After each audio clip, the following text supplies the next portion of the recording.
नमस्कार। संघ की समन्वय बैठक के बारे में काफ़ी उत्सुकता आप सब में होगी, क्योंकि अंदर क्या चल रहा है इसकी अंदर आए बिना काफ़ी समाचार पत्र में छपकर आ रहे थे, ऐसा मैंने सुना है। इस रचना को समझना आवश्यक है। वैसी बैठक साल में एक बार होती है। एक प्रेरणा से एक भारत की समान अवधारणा लेकर समाज जीवन के विविध क्षेत्र में स्वयंसेवक सक्रिय है। अब संघ कार्य आरंभ होकर 97 ईयर्स हुए हैं। इस संघ की यात्रा के 4 मुख्य पड़ाव है, 4 फेजेस। फर्स्ट फेज में हिंदू समाज संगठित हो सकता है, एक साथ एक दिशा में कदम से कदम मिलाकर चल सकता है, एक स्वर में एक मन से भारत की बात कह सकता है। समाज में इसका विश्वास खड़ा करना आवश्यक था। इसलिए पहले 25 वर्ष केवल संगठन व्यक्ति निर्माण, इसी पर संघ का पूर्ण बल था। स्वाधीनता के बाद सेकंड फेज का आरंभ हुआ। पहला काम तो चल ही रहा था, परंतु आरंभ से संपूर्ण समाज को संगठित करना, संपूर्ण समाज को राष्ट्रभाव से प्रेरित करना, यह कल्पना मन में थी। और सारा समाज तो शाखा पर आने वाला नहीं है, तो समाज की रचना व्यामिश्र होगी। इसमें विद्यार्थी क्षेत्र है, यहाँ पर मजदूर है, यहाँ पर किसानों का क्षेत्र है, राजनीतिक क्षेत्र है, धार्मिक क्षेत्र है, शिक्षा का क्षेत्र है। ऐसे प्रत्येक क्षेत्र में इस राष्ट्रीय विचार को लेकर स्वयंसेवक गए।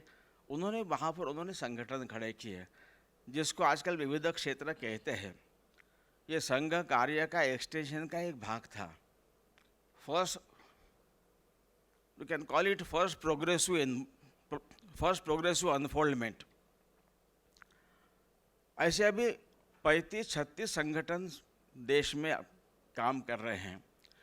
तो संघ की कल्पना ऐसी है, सभी संगठन स्वायत्त स्वतंत्र है, संघ के विंग्स नहीं है, इनकी निर्णय प्रक्रिया स्वतंत्र होती है। लेकिन समाज जीवन के विविध क्षेत्र में काम करते उनके अनेक अनुभव आते हैं, उनके अनेक ऑब्जर्वेशंस होते हैं। तो ऐसे अनुभवों को साझा करना, ऑब्जर्वेशंस को शेयर करना, इस हेतु से मुख्यतः यह समन्वय बैठक होती है।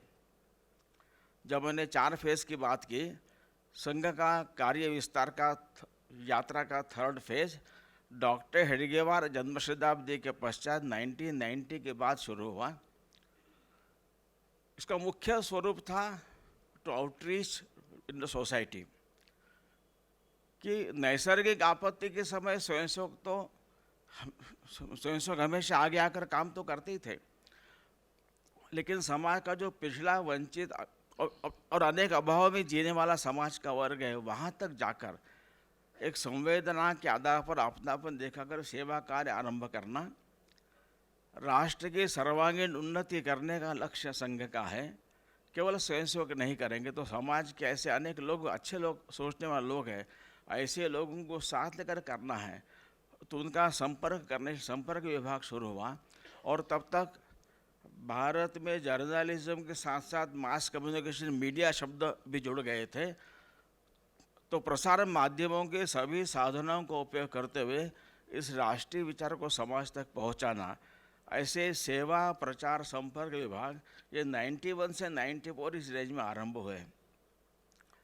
समाज जीवन के विविध क्षेत्र में, कुछ विशिष्ट क्षेत्र में समाज परिवर्तन के लिए स्वयंसेवकों ने कार्य आरंभ किए, जिनको आजकल गतिविधि कहते हैं। उसमें कुटुंब प्रबोधन है, सामाजिक समरसता है, ग्रामीण विकास है, गौ संवर्धन है, पर्यावरण रक्षण है। ऐसे अनेक विषयों में स्वयंसेवकों ने काम शुरू किया। ये संघ का 3rd फेज का भाग था।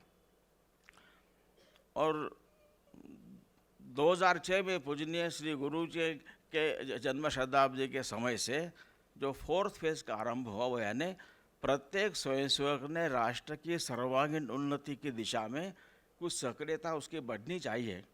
ऐसे 4 फेजेस का यह काम मुख्यतः संघ का चल रहा है। इसमें विविध क्षेत्रों की रचना, ये संघ कार्य के प्रोग्रेसिव अनफोल्डमेंट का भाग मुख्यतः है। तो यहाँ पर कोई निर्णय तो यहाँ होंगे नहीं, ऐसा आपको जब पहले दिन कहा गया तो आपसे कहा गया है। यहाँ क्या हुआ, 2-3 विषयों की जानकारी दूंगा मैं। संघ की प्रेरणा से चलने वाले जितने 35-36 संगठन हैं, सभी संगठनों में महिलाओं का सहभाग बढ़े। इस हेतु से यहाँ पर जो महिलाएं काम करती है, कार्य करती है, तो ऐसी विविध क्षेत्रों में सक्रिय महिलाओं को एकत्र बुलाकर एक महिला समन्वय का काम यहाँ पर चला है। तो अपने अपने अनुभव साझा करना, महिलाओं का सहभाग अपने क्षेत्र में बढ़े, उसके लिए प्रयास करना, ये उद्देश्य से। तो इस महिला समन्वय में इस वर्ष ऐसा एक विचार किया, संघ के शताब्दी वर्ष जो नज़दीक आ रहा है उसके निमित्त महिलाओं के बीच व्यापक संपर्क बढ़े, महिला विषयक भारतीय चिंतन समाज तक पहुँचे और देश के विकास में महिलाओं की सहभागिता बढ़े। इस हेतु से विभाग स्तर पर महिला सम्मेलन करने की योजना बनी। इसमें करीब 11 श्रेणियों की महिलाओं का संपर्क करना, उसमें एनजीओ चलाने वाली सामाजिक धार्मिक संस्था के प्रमुख, शिक्षा प्रशासनिक सेवा में कार्यरत, मीडिया में सक्रिय ऐसी महिलाएं, जाति जनजाति के प्रमुख है, व्यावसायिक डॉक्टर, वकील, साहित्यिक, वक्ता, लेखिका, ग्राम पंचायत आदि के प्रमुख। तो ऐसी विशिष्ट महिलाओं का संपर्क करते हुए ऐसे विभागशा महिला सम्मेलन अभी अगस्त से लेकर तो जनवरी तक होने वाले हैं।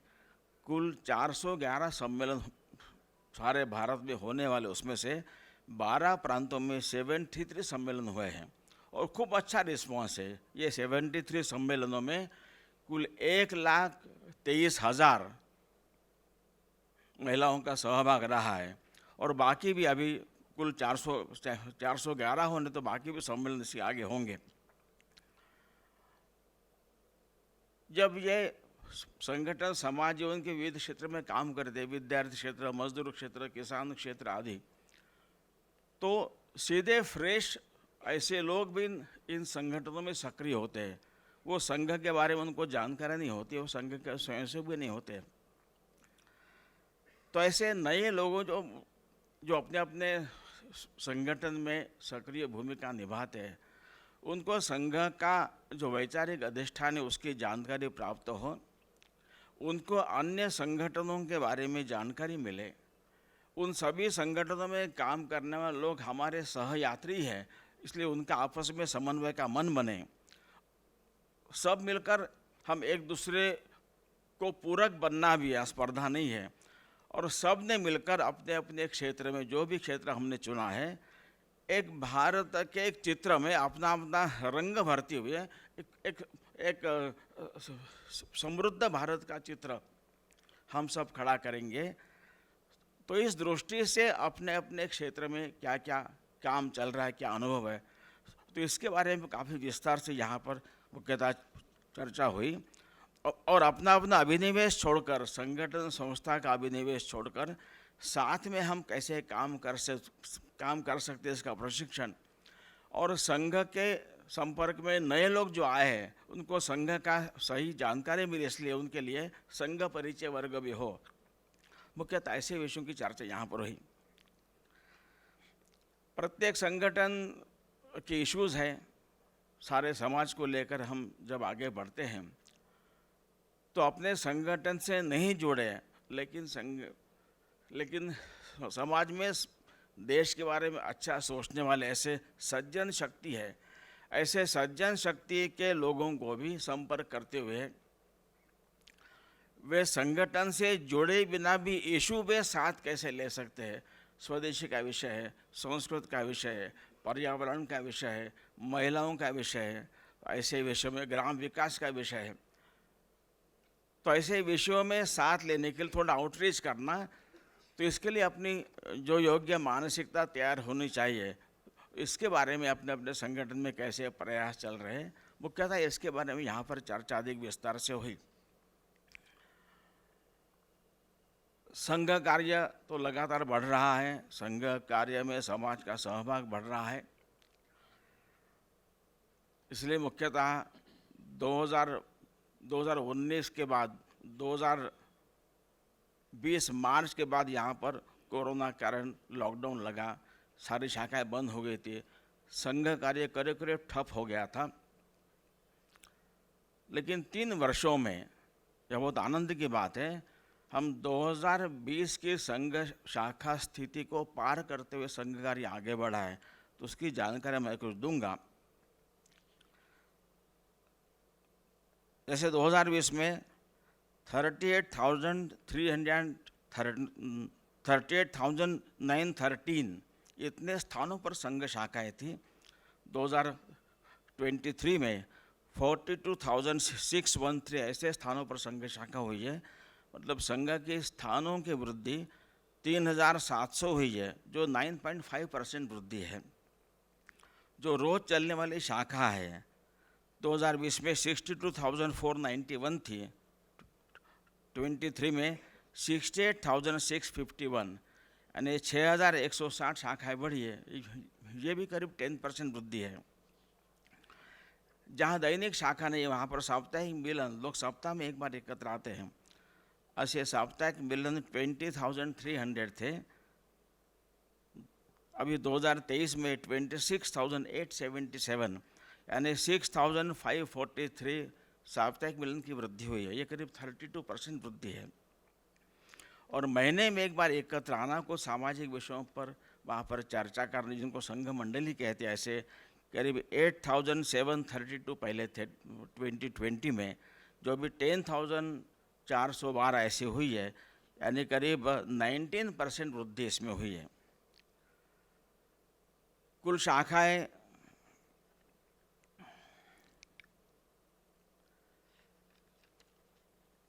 68,651 है, जो रोज चलने वाली शाखा है। तो इसमें 60% शाखाएं छात्रों के बीच चलती है, विद्यार्थियों के बीच चलती है। 30% शाखाएं 40 साल से कम आयु के जो कमाने वाले तरुण व्यवसाय तरुण उनके बीच चलती है। 10% 40 साल के ऊपर के लोगों के लिए मुख्यतः होती है। और जॉइन आरएसएस के माध्यम से 2017 से 2022 तक 6 वर्षों में प्रति वर्ष 1 लाख से 1.25 लाख इस प्रकार की वृद्धि। मतलब जॉइन आरएसएस के लिए जो तरुणों की उत्सुकता है, जो संघ की वेबसाइट पर जो संघ से जुड़ना चाहते हैं लेकिन कहाँ मिलना, किसको मिलना वो नहीं जानते, ऐसे लोग संघ की वेबसाइट पर ऑनलाइन ज्वाइन करने के लिए रिक्वेस्ट भेजते हैं। ये लगभग 20 to 35 एज ग्रुप के लोग होते हैं, अधिकतर युवा होते हैं, टेक सेवी होते हैं।